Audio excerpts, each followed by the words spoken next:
Hi, welcome back to Cybersecurity for Everybody. I'm Dr. Charles Harry. In our last video, we tried to demystify what we mean by cybersecurity. And in this video, I want to start to define what we mean or what we would term by the threat landscape. And so specifically, the question that I want to talk about in this video is, when we talk about cyber as a security problem, what is it that we're actually talking about? Let's kind of drill into this a little bit. So we call this the threat landscape, and it's really about trying to put cybersecurity in context.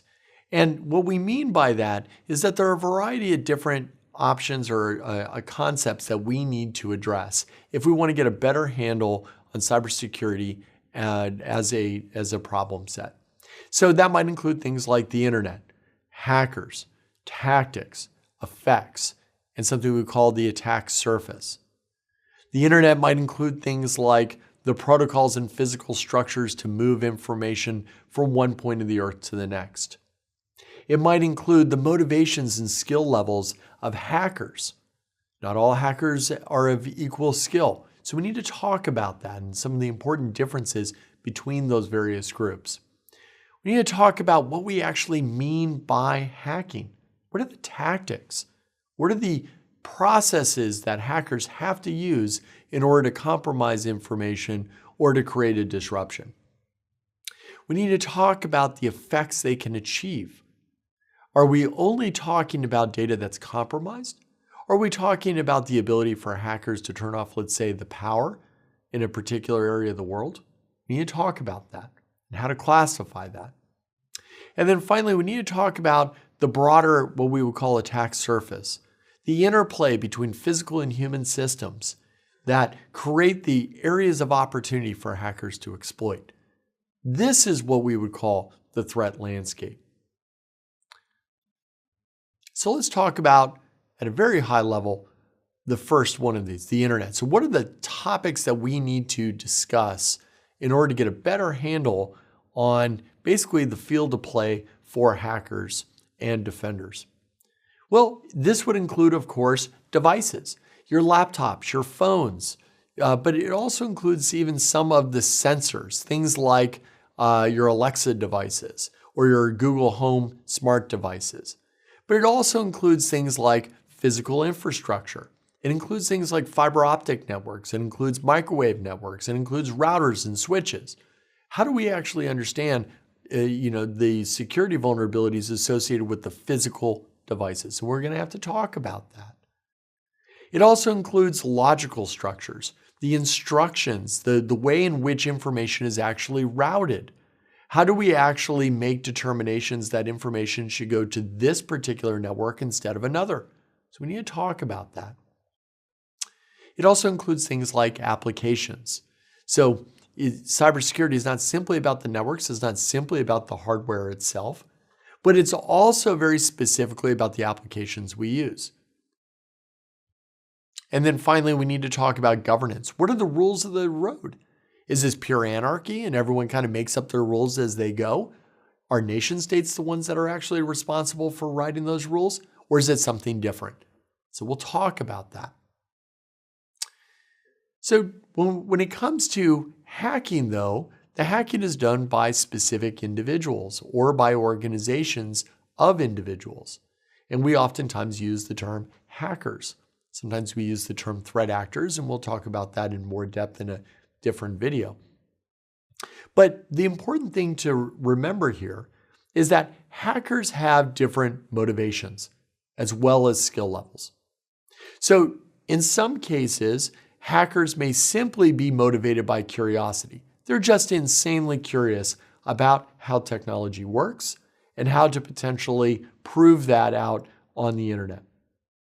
But there are other types of hackers that may want to actually promote a specific social or political agenda. Others may actually have financial motives. They may want to try to steal information to sell on the dark web to make money. Or they may actually leverage their access in a particular bank to illicitly transfer funds. Or finally, the hackers may have political or military objectives. They may be affiliated with a large nation state or a small nation state who are interested in understanding the motives of another And then finally, the skill level or the sophistication of the actors varies. Not all hackers have the same ability. Oftentimes in popular media, you go to a movie and you see what? Someone sitting in their parents' basement who's able to take down an entire electrical grid, or they're manipulating the traffic signals in a large metropolitan area. It doesn't really work that way. While yes, there are some hackers and hacking groups that do have certain skills that allow them to engage in that type of highly disruptive activity, the vast majority do not.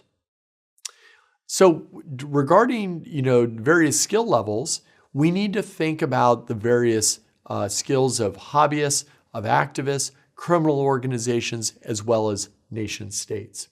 This is an important differentiator. James Clapper, who is the former director of national intelligence, said in testimony on Capitol Hill that there are a variety of different threats that the United States face. And these threats come from different hacking groups. But specifically, the thing to take away here is that he notes that hacking and the effects of hacking have increased in size, scale, and severity. And we're seeing everything from highly disruptive attacks to exploitive attacks, defacements, attacks on point-of-sale systems used in retail organizations. Those are the things that you swipe your credit cards with. Denial of service attacks, attacks on control systems that are used to do things like manage your power and water systems. But there are a range of actors and methods of attack and targets that are all used. We see these attacks occurring in the commercial space as well as personal networks and government networks. We see hacktivists, advanced persistent threats, or what we call APTs, criminal and hobbyist groups, all alike, attacking a variety of different targets with different end effects. And specifically notes that there's not likely to be what is oftentimes thrown in popular culture, a cyber Armageddon, or sometimes we use the term cyber Pearl Harbor. And that's probably not going to happen. It's not going to be a single event that takes down the entire internet. That's something that we tend to hear oftentimes in the movies, but that's probably not true. So what we are more likely to see are several nations around the world engaging in very targeted and in some cases very sophisticated attacks that can have a variety of effects. And so we, either as consumers or policy analysts or corporate executives or part of a leadership team, need to have a much more nuanced and sophisticated understanding of what threats are out there, who is conducting them, and ways in which we might be able to build resilience in our systems, both the technical systems as well as our human systems. And that's really one of the fundamental learning objectives of this entire course. So in addition to the hackers and the effects that they want to engineer, the threat landscape also includes the tactics, techniques, and procedures, what we call TTPs. And these tactics can include a variety of different terms that maybe you've actually heard of when you've read a news article about a cyber event. They include things like phishing, where I'm sending you that illicit email and with the hope that you click on a link. And when you click on that link, that allows me as the hacker maybe to engage in some sort of nefarious activity. So that email that you get from the Nigerian prince isn't really from a Nigerian prince. But it can also include things like ransomware, where I encrypt your hard drive on your particular computer and I demand payment in order for me to send you the key that unlocks it. It might also include something that we call a distributed denial of service, where now your computer or your web application server is that much slower or doesn't work altogether. It can include other terms like privilege escalation, infrastructure, virus, Trojan. It might also include malware-less attacks, where attackers are not actually including particular programs to run on your run on the disk of your computer. They're using what we would call a variety of different scripts like PowerShell and batch scripting. And then finally, there might be attacks on critical infrastructure, what we would call industrial control systems or ICS attacks. So when we discuss threat landscape and what we mean by hacking and the tools and techniques, we'll talk about these terms in more depth. Finally, after those tactics by hackers have been employed, they're engineering some sort of effect. That is the goal of the hacker. The hacker is not simply interested in moving around your network. The hacker actually wants to achieve some sort of goal. So we need to talk about in a much more sophisticated way the effects that they seek to engineer, because there's a variety of different effects that they can achieve. Everything from stealing information to manipulating control systems to demanding payment. And so when we in fact take a look at a lot of the various cyber events that are occurring, things like attacks against the transportation networks in San Francisco, or attacks on the electrical grid in Ukraine, or industrial attacks in Germany or Iran or in the United Arab Emirates. There are a variety of different effects. So we need to talk and understand and have a more sophisticated language for understanding about hacker-induced effects. We also need to talk about how the costs, the impacts can be measured. Because oftentimes in this space, we use a variety of different terms and we don't have a consistent way of measuring severity, because not all cyber attacks are frankly a public concern. Are you really concerned about an attack on a retail giant? Well, you might be if your data was compromised. But does that mean that the White House should be involved? Maybe, maybe not. What if your favorite local restaurant has its network compromised and it's taken down for 2 weeks? Should the White House be involved? Should the United Nations be concerned about that issue? Should other countries be concerned about that issue? Probably not. So how do we make a determination? Well, that really boils down to what are the costs? How do I measure it? And how do I actually make a determination of whether this is a private problem or a public concern? So these effects can be certainly measured in a variety of different ways, and they can be categorized in a variety of different ways. And a lot of individuals, the technologists who are charged with actually protecting these networks, need to actually be thinking about the end effects that are of most concern. In a fairly recent SANS survey going back to 2017, what we see here is that the respondents in this particular case rank order the effects that they're most concerned about. So it's not that they're just concerned about hackers and hacking. They're actually concerned about very specific effects that can be engineered against their network.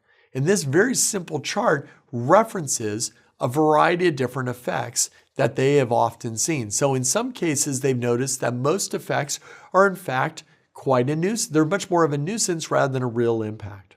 But they are concerned about system damage. They are concerned about other types of data being compromised. So understanding effects is critical.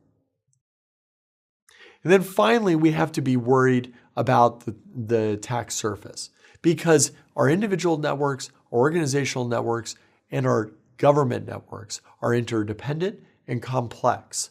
It is a mix of business and personal devices working together with a variety of different services, many of which are globally distributed. How do we protect all of that? How do we protect the data in transit? How do we protect the data that's resident in any one of those data repositories? And whose laws actually matter? Whose laws carry weight?